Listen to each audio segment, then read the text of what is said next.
He bought the girl for 2 horses and a month's worth of supplies, and he had no idea what he was really buying. The first time Marcus Donovan saw her, she was about to die. It was dawn, October 1875. The Arizona desert air had that sharp, cold bite that promised a hard winter was clawing its way toward them. He'd ridden out before the sun was even a rumor to check his water traps when he heard the voices, angry voices, Apache voices. He reined in his horse, slipping behind a jumble of red rocks that looked like they'd been tossed there by a giant's careless hand. What he saw next turned his blood to ice. A circle of Apache warriors stood in the gloom, their faces grim, and in the center of that circle was a girl. She couldn't have been more than 12. Her hands were tied behind her back with rawhide, her face a perfect stoic mask. It was the look her people wore when they faced the end. But Marcus could see right through it. He saw the terror flickering deep in her dark eyes. He saw the way her small body trembled, no matter how hard she tried to stand still. The warriors were talking fast, their words sharp and guttural. Marcus had been out here for 15 years. He'd picked up enough of their tongue to catch the important bits, and the words he caught made his stomach clench. Curse, deathbringer, evil spirit. At 43, Marcus had the face of a man who'd seen too much of the world's ugliness. He'd lost everything in the war, his family, his home, his faith in pretty much anything. This ranch, this lonely patch of dust and rock, was all he had left. For 15 years he'd lived alone, speaking more to his horse than to any person. He liked the quiet. He needed it.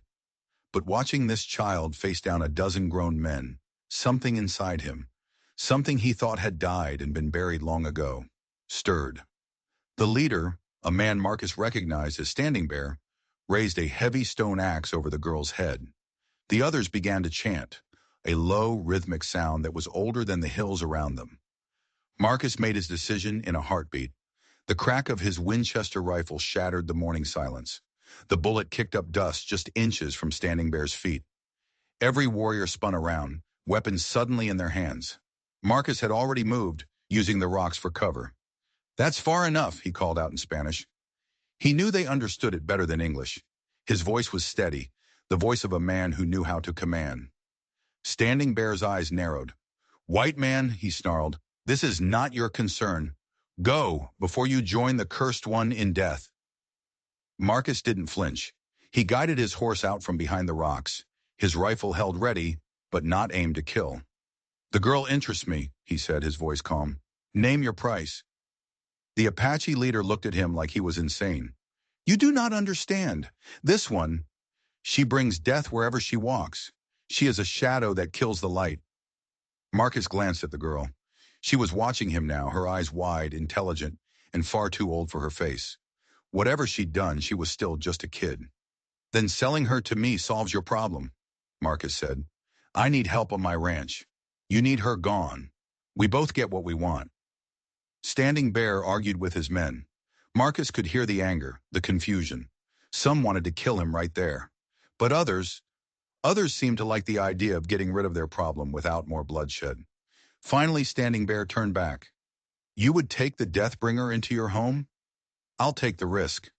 The negotiation was surreal. He was bartering for a human life, offering up horses and flour and coffee for a child her own people thought was poison. And through it all, the girl just stood there, silent, watching. The deal was struck. 2 of his best horses and a month's worth of supplies. Standing Bear cut the girl's bonds. He spat a few harsh words at her in Apache. Marcus saw her flinch like she'd been hit. "What did you tell her?" he asked. "That she is dead to us now," Standing Bear said, his face a grim mask. "If she ever sets foot on Apache land again, she will die slowly." He looked Marcus dead in the eye. "And white man, when the curse takes you, remember that you chose this." Then they were gone, fading back into the desert like ghosts, leaving Marcus alone with the girl. She just stood there, still as a statue. "Do you speak English?" he asked gently. She gave a tiny nod. "Some." Her voice was a dry whisper. "My name is Marcus. What's yours?" "Ayana," she said, the name like a fragile bird in the cold air. "Ayana," he repeated. "What does it mean?" A flicker of something, not quite a smile, but close, touched her lips. Eternal flower. The words hung in the air for a moment. He pointed her toward his horse, and they started the long ride back to his ranch. She sat behind him, her small frame barely making a dent against his back. The ranch house was nothing special, just a small adobe building he'd built with his own two hands, lonely against the vast, empty landscape. "It's not much," he found himself saying, feeling a strange need to apologize for his simple life. She was quiet for a long moment. Then, so softly he almost missed it, she said, "It's beautiful." The first few days were a quiet dance of adjustment. Ayanna worked with a silent, frantic energy that worried him. She mucked out stalls, hauled water, fixed fences, never stopping, never complaining. It was like she was trying to outrun a ghost, desperate to prove she was worth the price he'd paid. She had a strange gift with the animals. His most skittish mare, a creature that shied away from his own touch, would eat from Ayanna's hand. It was uncanny, but the fear was always there, just beneath the surface. A sudden noise would make her jump. A raised voice, even if he was just calling to the dogs, would make her flinch. At night, he'd hear her cry out in her sleep, small, strangled sounds that tore at his heart. He knew she was hoarding food, hiding biscuits and dried meat in her small room, a clear sign she didn't believe this safety would last. Sometimes she would just drift away. She'd be standing in the yard, staring at the distant mesas, her eyes seeing something he couldn't. She'd mutter in Apache, her voice a low, pleading whisper. He asked her once what she was saying. She just shook her head. "Old words," she said, her eyes veiled. "Nothing." But Marcus knew it wasn't nothing. It was something that was eating her alive from the inside out. The real trouble started about 2 weeks in. It wasn't anything big, not at first, just odd. He went to the chicken coop one morning and found his prize rooster, a mean old bird named General, lying dead. Its neck was broken. Ayanna was standing over it, tears streaming down her face. "I didn't mean to," she sobbed, the words tumbling out. "It flew at me. I just grabbed it. I'm cursed. Everything I touch dies. You'll send me away now." He knelt beside her, his heart aching at her panic. "Ayanna, look at me," he said gently. "Accidents happen. It was an old, mean bird. I'm not sending you away." She stared at him, her dark eyes filled with a confusion that was almost more painful than her fear. "You're not angry?" "No," he said, and he meant it. "I'm not angry." He looked at the dead rooster, then back at her, but something felt off. The way the bird's neck was snapped, it was too clean, too precise for a panicked little girl. It looked almost deliberate. He pushed the thought away. He had to. He had to believe it was an accident. A few days later, he found one of his best calves lying dead by the creek. At first, he thought it was a wolf or a coyote, but there were no tracks, no bite marks. The calf was just dead. Its eyes were wide open, staring at the sky as if in shock. Ayanna found him standing over it, and the look on her face was one of pure, unadulterated horror. She didn't even have to say the words. The curse. He spent the rest of the day checking the herd, his rifle in his hands, a knot of unease tightening in his gut. He was a rancher. He knew death. He knew the rhythms of the desert. And this felt wrong. That night, a storm blew in out of nowhere, a furious, violent squall that ripped a section of the barn roof clean off. The wind howled like a banshee, and the rain came down in sheets. Marcus and Ayanna huddled by the fireplace, the sound of the storm a wild beast trying to claw its way inside. "It's me," she whispered, her face pale in the firelight. "I brought this. The sky is angry with me." "It's just a storm, Ayanna," he said, trying to sound convincing. But even he had to admit, a storm this violent in late autumn was unusual. He'd never seen anything like it. He told himself it was just a string of bad luck. A tough old rooster, a weak calf, a freak storm. It happened. This land was hard and it didn't play fair. But the rational explanations felt hollow, even to him. It was too much, too fast. It was like her tribe's superstition had followed her, clinging to her like a shadow and seeping into the soil of his ranch. The next morning after the storm had passed, he went out to assess the damage. The barn roof was a mess but fixable. Fences were down. Debris was scattered everywhere. As he was clearing a fallen branch near the main gate, he saw them. Tracks. Not from a horse he recognized. Not from a wolf or a coyote. They were boot prints. A man's boot prints. And they were fresh. Someone had been on his land, watching his house during the height of the storm. His blood ran cold. This wasn't a curse. This wasn't bad luck. They were being hunted. He didn't tell Ayanna about the boot prints. What was the point? She was already terrified. He just became more vigilant, sleeping with his Winchester by his bed, spending his days not just working the ranch, but watching it, scanning the ridgelines, checking the horizon, looking for anything out of place. The feeling of being watched was a constant, prickling sensation on the back of his neck.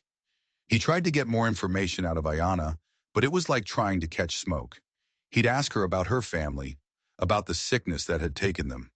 She'd only say it was a fever that came in the night. He'd ask her about her tribe, about why they were so certain she was cursed. She would just shake her head and retreat back into that silent, guarded place of hers. One evening, trying a different approach, he asked her to teach him some Apache words. She seemed surprised, but agreed. She taught him the words for horse, water, sun. Then he pointed to the dark shadows gathering in the corners of the room. "What's the word for that?" he asked. "For a shadow?" She hesitated. Her eyes darted toward the window. "Goji," she whispered. "But it also means something else." "What else?" "A darkness that walks like a man," she said, her voice barely audible. "My grandmother told me stories of a Goji that follows people who have seen things they shouldn't have seen. It brings bad luck until it quiets them."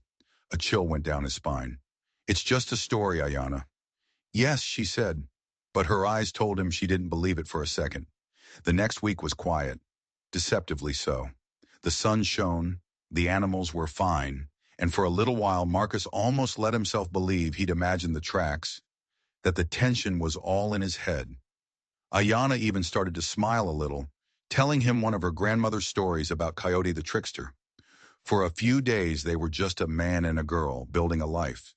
Then the soldiers came. He spotted the dust cloud from miles away. 5 riders moving fast, U.S. cavalry.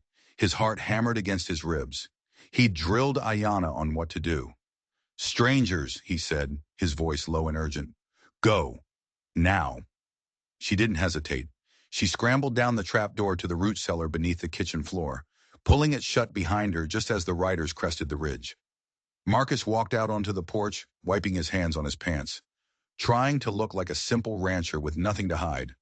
The man in the lead was Captain William Hartley. Marcus knew of him by reputation, a hard man, known for his brutal efficiency in dealing with the Apache. Hartley's eyes were cold chips of ice, and they swept over the ranch with a predatory intensity. "Donovan," Hartley said, not bothering to dismount, "we're sweeping for Apache hostiles. Seen any activity?" "Nothing unusual, Captain," Marcus said, keeping his voice even. "Been quiet out here." "Quiet?" Hartley raised an eyebrow. "That's not what I heard. A supply wagon was hit 3 days ago. 2 soldiers dead, weapons gone. Happened not 20 miles from here." Marcus felt a cold dread creep up his spine. "First I'm hearing of it." Hartley's gaze was sharp, probing. "You sure about that? No smoke signals? No stray warriors looking for a handout?" He swung down from his horse, his boots hitting the dirt with a thud. "We have orders to search all properties in this sector." "Be my guest," Marcus said with a shrug, forcing a calm he didn't feel. His mind was racing. The root cellar was well hidden, but if they were thorough... Hartley and his men went through the barn first, kicking over hay bales, checking the stalls. Then they moved to the house. Marcus walked with them, a silent, tense guide. Hartley seemed particularly interested in everything. He picked up one of Ayanna's small wood carvings, a little bird she'd been working on. "You take up whittling, Donovan?" he asked, his voice casual. "Keeps the hands busy," Marcus grunted. Hartley put the bird down. They were in the kitchen now, standing directly over the root cellar. Marcus held his breath. "Please, Ayanna, stay quiet. Don't make a sound." Hartley suddenly went still. He cocked his head, a faint smile playing on his lips.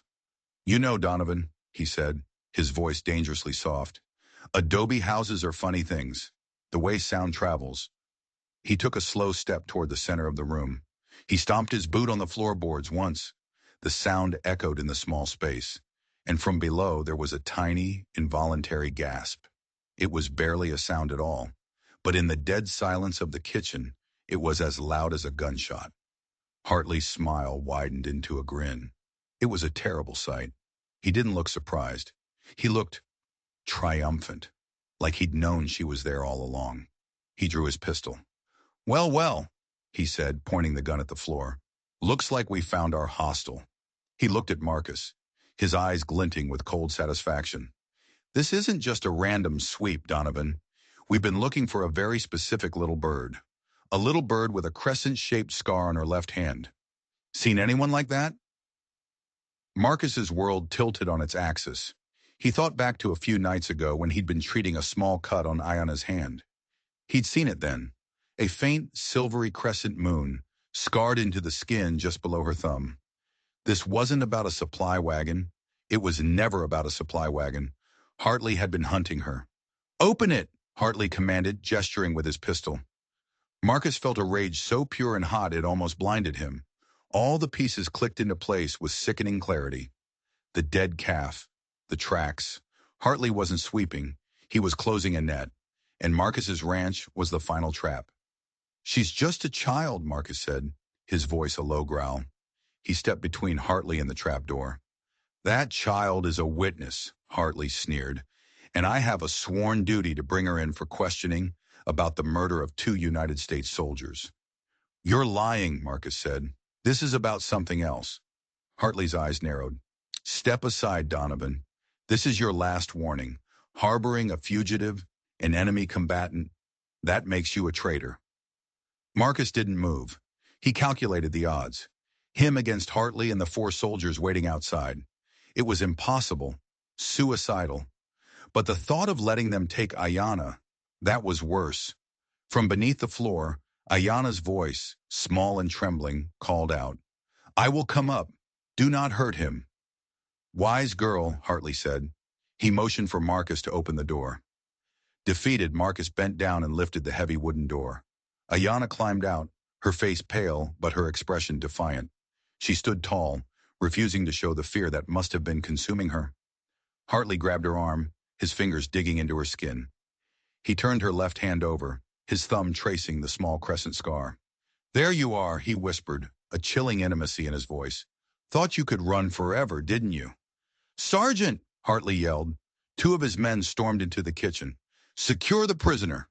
They tied Ayana's hands in front of her, the rough rope biting into her wrists. She didn't cry out. She just stared at Marcus, her eyes conveying a world of terror and apology. "Where are you taking her?" Marcus demanded, his voice shaking with fury. "Fort Huachuca," Hartley said. "She has information we need. About her family." The word hung in the air. Her family. Not the tribe. Her family, specifically. "They died of a sickness," Marcus said, the words feeling like ash in his mouth. Hartley let out a short, brutal laugh. "Is that the story they told you? Sickness?" "No, Donovan. Her family didn't die of any sickness. They found something they shouldn't have. Something that belonged to the U.S. Army. And for that, they were executed as thieves and traitors." He leaned in closer, his voice dropping to a conspiratorial whisper. "This one, she was supposed to die with them. She saw it all. She's the loose end." The world swam before Marcus's eyes. The fever, the curse. It was all a lie. A monstrous, intricate lie. Ayana's family had been murdered. And this man, this captain, was the one who did it.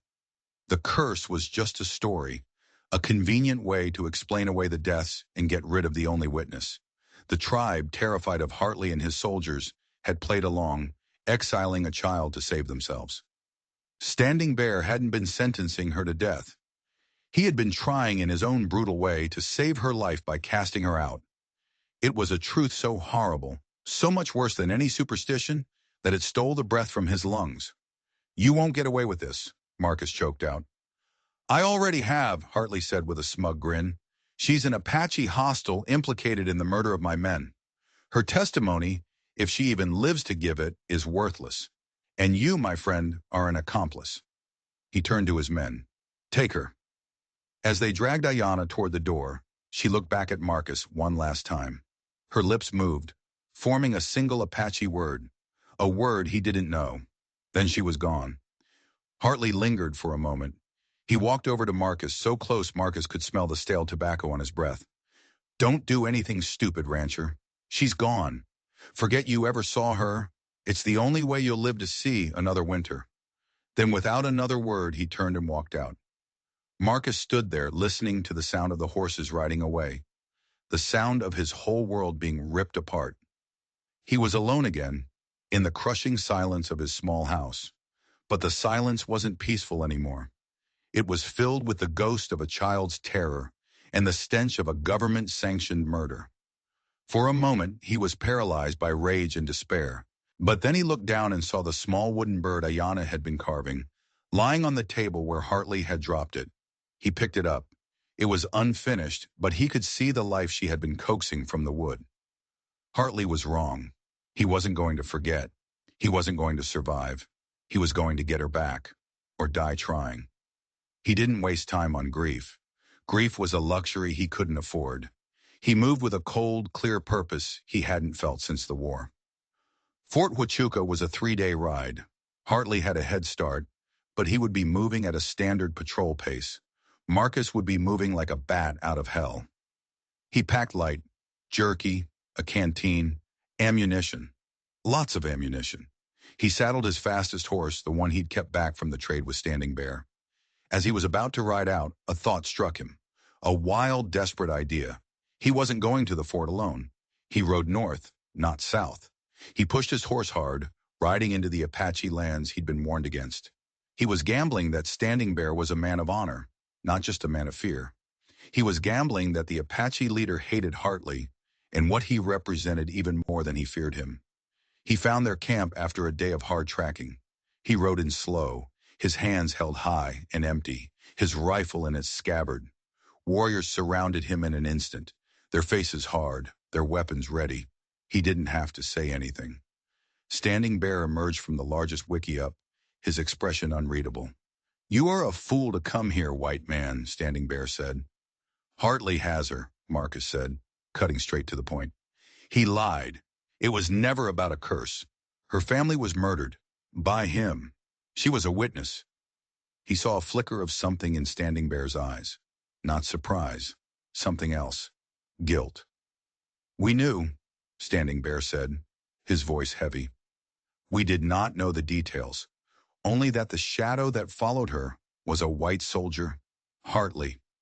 He told us if we did not give her up, he would burn our village to the ground. He would call it a military action. He has done it before." The pieces fell into place. The ritual Marcus had interrupted.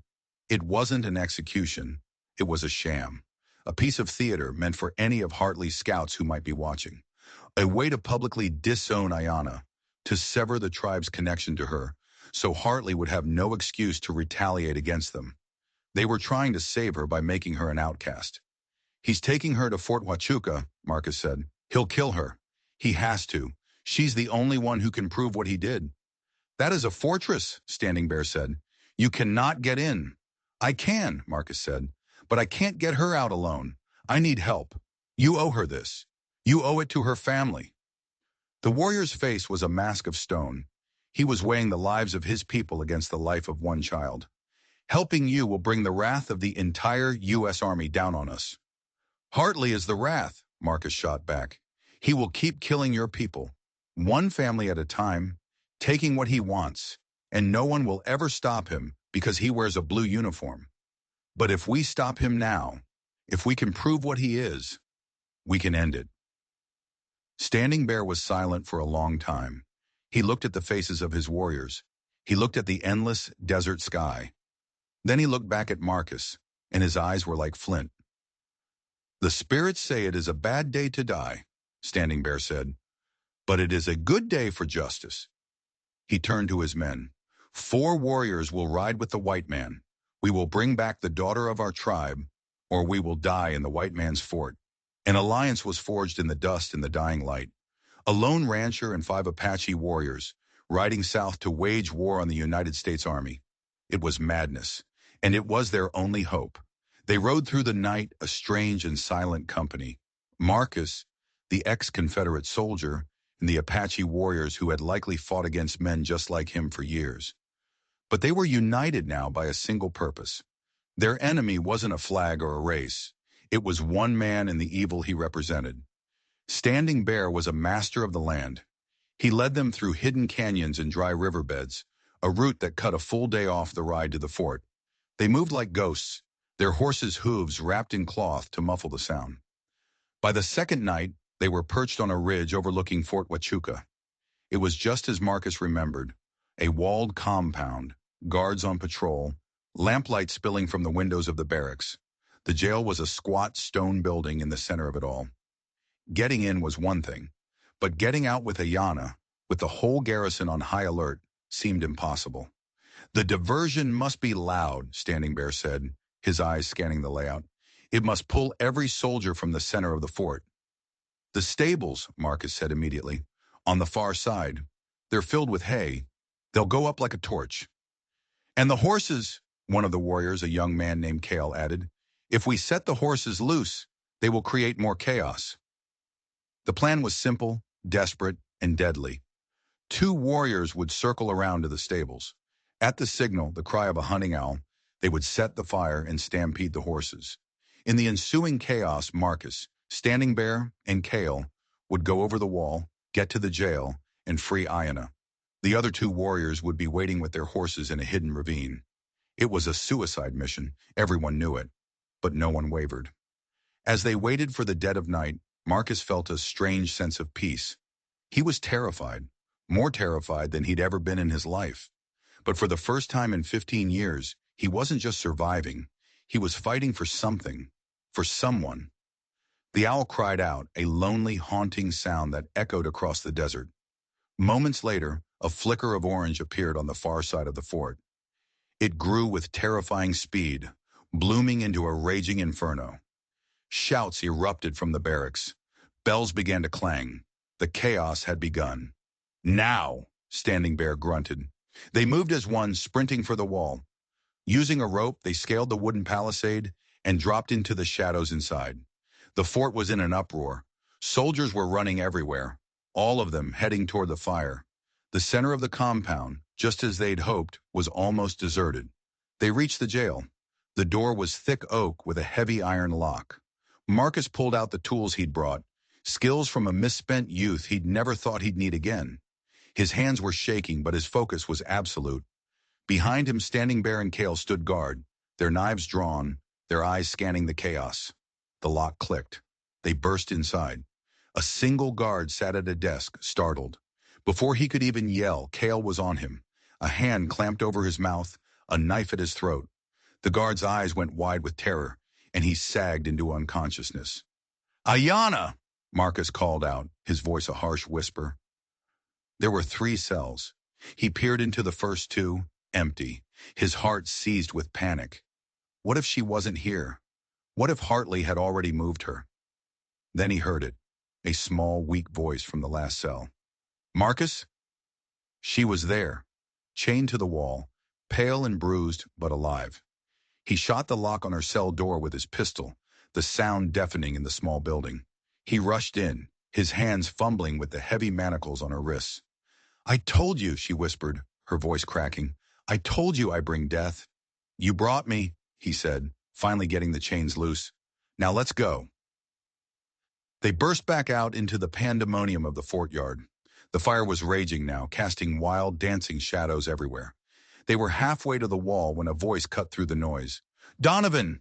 It was Hartley. He was standing not 50 feet away, a pistol in his hand, his face a mask of pure fury. He hadn't run to the fire. He had come straight to the jail. He knew. You just couldn't leave it alone, could you? He screamed, raising his pistol. Standing Bear let out a war cry and charged, drawing Hartley's fire. The captain shot once, twice. Standing Bear grunted and stumbled, but he didn't fall. He crashed into Hartley, and the 2 men went down in a desperate, brutal struggle. "Go, get her out!" Standing Bear roared. Marcus didn't hesitate. He grabbed Ayana's hand and ran for the wall. Kel was already there, throwing the rope back over. Marcus boosted Ayana up, and she scrambled over the top like a cat. He followed, his lungs burning, the sounds of the fight and the fire roaring in his ears. They dropped to the ground outside the fort and ran for their lives, sprinting toward the ravine, where the horses and the other warriors were waiting. Gunshots rang out behind them. They were being followed. They reached the horses, vaulting into the saddles. As they galloped away into the darkness, Marcus looked back. He could see figures on the wall firing after them, and he saw Standing Bear. The Apache leader was on his feet, fighting off two soldiers, buying them precious seconds. Then he went down, overwhelmed by numbers. They rode hard, the fort shrinking behind them, the fire a fading ember in the vast darkness. They had done it. They had gotten her out. But the price had been devastatingly high, and Marcus knew, with a certainty that chilled him to the bone, that Hartley wouldn't stop. This wasn't over. It had just begun. They didn't stop riding until the sun was a brutal, white fist in the sky. They found a small, hidden canyon with a spring and collapsed, men and horses utterly spent. Ayana, despite her ordeal, seemed to have an inner core of strength that Marcus could only marvel at. While the men rested, she cleaned their wounds and checked on the horses. The mood was grim. They had rescued her, but they'd lost Standing Bear and the other two warriors who had created the diversion. Kyle, the young warrior who had escaped with them, was silent, his face etched with grief and a burning desire for vengeance. "Hartley will not follow official channels," Kyle said, his voice raspy. "He cannot report what truly happened. He will say we are renegades who attacked the fort, and then he will hire men who do not wear uniforms to hunt us. Bounty hunters, men who will cross any border." He was right. They weren't just fugitives from the U.S. Army. They were targets with a price on their heads. There was no going back to the ranch. There was no going back to the tribe. There was only forward, south into Mexico. Over the next few weeks, they became ghosts. They traveled by night, hiding during the day, always moving, always watching their backs. The desert became their sanctuary and their prison. During this time, the bond between Marcus and Ayana deepened into something that felt like family. He taught her how to shoot a rifle. She taught him how to read the land, how to find water where there seemed to be none, how to understand the language of the birds and the insects. Cale taught them both the Apache ways of silent movement and ambush. They were a strange, broken little clan, forged in fire and blood. Ayana began to talk about what had happened to her family. The memories came out in broken fragments, whispered in the dead of night. Hartley and his men hadn't come as soldiers. They had come pretending to be prospectors. Her father, a tribal elder, had befriended them. He had shown them an old secret place, a small canyon where the rocks glittered with veins of pure gold. Hartley had promised to share the discovery, to bring prosperity to the tribe. Instead, he had returned with his soldiers in the middle of the night. He had murdered her mother and father in their sleep. Ayana, woken by the noise, had hidden. She had watched through a crack in the wall as Hartley killed her parents. She had seen everything. She ran into the night, the only survivor, the only witness. The curse had been her only protection. A terrible story that kept people away, that made her an outcast, but that also made her invisible. "The gold," Marcus said, the pieces finally coming together. "That's what this is all about. It's not just about silencing a witness. He wants the location of that canyon." "Only I know the way," Ayana whispered. "My father showed me. It was our secret." That was their only card left to play. It was a dangerous, deadly card, but it was all they had. They were in a small village in Sonora, Mexico, resupplying when they were found. It wasn't Hartley. It was a group of bounty hunters, 5 of them. Hard-faced men with greedy eyes, they cornered them in the marketplace. The fight was fast and brutal. Marcus, Ayana, and Cale fought back to back, a well-oiled machine. But they were outnumbered. Marcus took a bullet in the shoulder. Cale was cut down, dying with a defiant war cry on his lips. Marcus and Ayana were trapped, cornered in a dead-end alley, the bounty hunters closing in, grinning. It was over. Suddenly, a shot rang out from a rooftop above them. One of the bounty hunters dropped, then another. The remaining three looked up in confusion, searching for the source, and that's when Hartley stepped out of the shadows at the mouth of the alley. He hadn't sent the bounty hunters. He had followed them. He'd let them do the dirty work of flushing Marcus and Ayanna out. Now, with his competition dead, he had them right where he wanted them. "Drop your weapon, Donovan," Hartley said, his pistol aimed straight at Marcus's heart. "It's over. You've caused me a great deal of trouble." He looked at Ayanna, his eyes gleaming with a sick triumph. "Now, little bird, you are going to take me to your father's secret." He had won. After all the running, all the fighting, all the loss, Hartley had won. But as he looked at Ayanna, standing beside him, her small face set and determined, Marcus saw something flicker in her eyes. It wasn't fear. It was calculation. She nodded slowly at Hartley. "I will take you," she said, her voice clear and steady. "But only if you let him go." Hartley laughed. "I don't think you're in a position to bargain." "The canyon is in Apache territory," Ayanna said, her voice cold as stone. "The passages are hidden. You will never find it without me. If you kill him, I will die before I tell you anything, and the gold will be lost forever." Marcus watched, stunned. This was not the frightened child he had rescued from the desert. This was a warrior. Hartley considered her, a flicker of uncertainty in his eyes. The greed was warring with his cruelty. Finally, greed won. "Fine," he snarled. "We have a deal. You show me the gold, and the old man lives." It was a lie, and they all knew it. The second Hartley had his gold, he would kill them both. But a lie was all they needed to buy them a little more time. And time was all Ayanna needed to spring her trap. They rode north again, back across the border, a tense and miserable procession. Marcus, his shoulder throbbing with pain, was Hartley's prisoner. Ayanna rode ahead, guiding them back into the harsh, labyrinthine canyons of her homeland.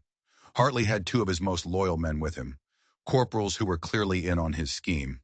Ayanna led them deep into the Dragoon Mountains, a place the cavalry patrols avoided.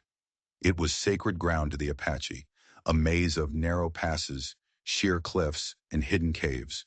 She seemed to grow stronger, more confident, with every step she took back onto her own land. Marcus realized she wasn't just leading them to the gold. She was leading them into a trap. She took them down a winding, narrow canyon where the walls were so high they blocked out the sun. The air grew cold. The only sound was the clatter of their horses' hooves on the loose rock. "It's just ahead," Ayanna said, pointing to a dark cleft in the rock face, barely wide enough for a man to pass through. "The entrance is hidden." Hartley's eyes were alight with feverish greed. He dismounted, pulling Marcus with him. "You two, stay with the horses," he commanded his men. "The girl and I will go in with the old man. Make sure he doesn't try anything." He shoved Marcus and Ayanna toward the opening. The passage was dark and tight. After about 20 feet, it opened into a small, circular cavern. In the center of the cavern, a single shaft of light from a hole in the ceiling illuminated the back wall, and the wall glittered. It was a solid vein of gold, wider than a man's arm, running through the rock like a frozen river of sunlight. It was a fortune beyond imagining. Hartley gasped, his face transformed by pure avarice. He dropped his guard completely, stepping forward, reaching out a trembling hand to touch the glittering rock. "It's real," he whispered, his voice full of awe. "Yes," Ayanna said from the mouth of the passage. "It is." And then she was gone. Hartley spun around, but it was too late. A massive boulder, perfectly balanced, was pushed from above, sealing the entrance to the passage with a deafening boom. The cavern was plunged into absolute darkness. They were trapped. "What is this? What have you done?" Hartley screamed, his voice echoing in the small space. He fumbled in the dark, lighting a match.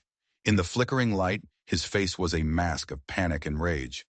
Marcus started to laugh, a low, weary chuckle. "She told you, Hartley. She brought you to her father's secret." From outside the sealed entrance, they heard Ayanna's voice, clear and strong.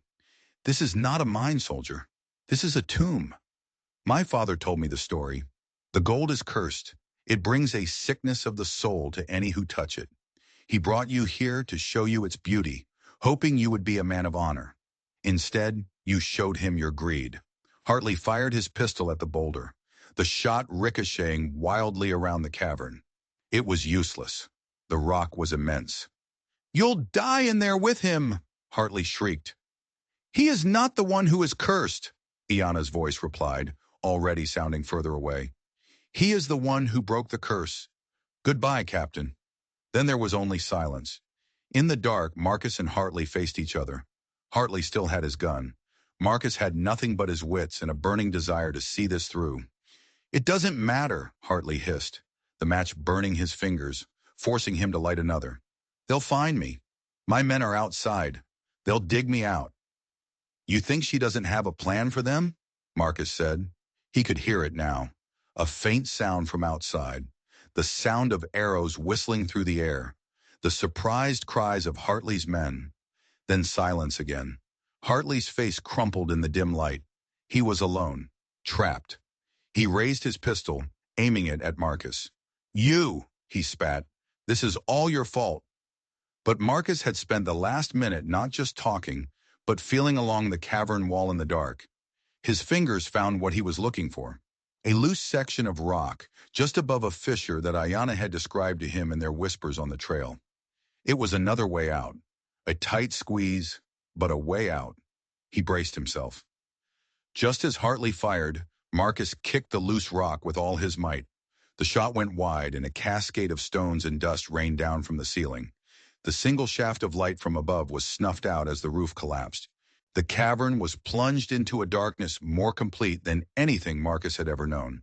And in that darkness, he heard Captain William Hartley scream as tons of rock buried him and his cursed gold forever. Marcus scrambled for the fissure, pulling himself into the narrow crack just as the rest of the cavern gave way. He clawed his way upward through the tight, suffocating darkness toward a sliver of distant light. He burst out into the sun, gasping, covered in dust and blood, but alive. Iana was there, waiting for him. She was not alone. Behind her stood a dozen Apache warriors, their faces grim, bows in their hands. They were the last of Standing Bear's clan. "He told us where to find you," the new leader said, nodding at the sky. "He said you would finish what he started." The curse was finally over. The Gogi, the shadow that walks like a man, was buried. Justice, brutal and final, had been done. They buried Kale and the other warriors beside Standing Bear in a sacred place known only to the Apache. Ayana's name was cleared. The story of her courage, of how she had avenged her family and rid the land of a great evil, would be told around their fires for generations. She was offered her place back among her people, a place of honor. She chose to stay with Marcus. They left Arizona. They went east to New Mexico, where no one knew their faces or their story. Marcus sold the last of his gold, the few coins he'd always kept for an emergency, and bought a small patch of land, a place with green grass and a river that ran all year. He adopted Ayana as his daughter. They built a new life, a quiet one, far from the ghosts and the violence of their past. The nightmares faded. The scars, both visible and invisible, began to heal. Sometimes on quiet evenings, sitting on the porch of their new home, she would look at him with those wise, ancient eyes of hers. "You never believed in the curse, did you?" she'd ask. And he'd smile, a real, genuine smile. "No," he'd say, "I never believed you were cursed, but I do believe you're magic." The real curse was never some Apache superstition. It was greed. It was cruelty. It was the darkness that lives in the hearts of men like Hartley. And the only thing that can break a curse like that is courage and love. The kind of love that makes a lonely man risk everything for a stranger. The kind of love that turns a lost little girl into a queen. They found their peace. They found their family. And in the end, that was a treasure far greater than any vein of gold hidden in the heart of a mountain. If you were on the edge of your seat through Marcus and Ayana's journey, do me a favor and hit that subscribe button. And drop a comment below letting me know the most shocking twist for you. Thanks for watching.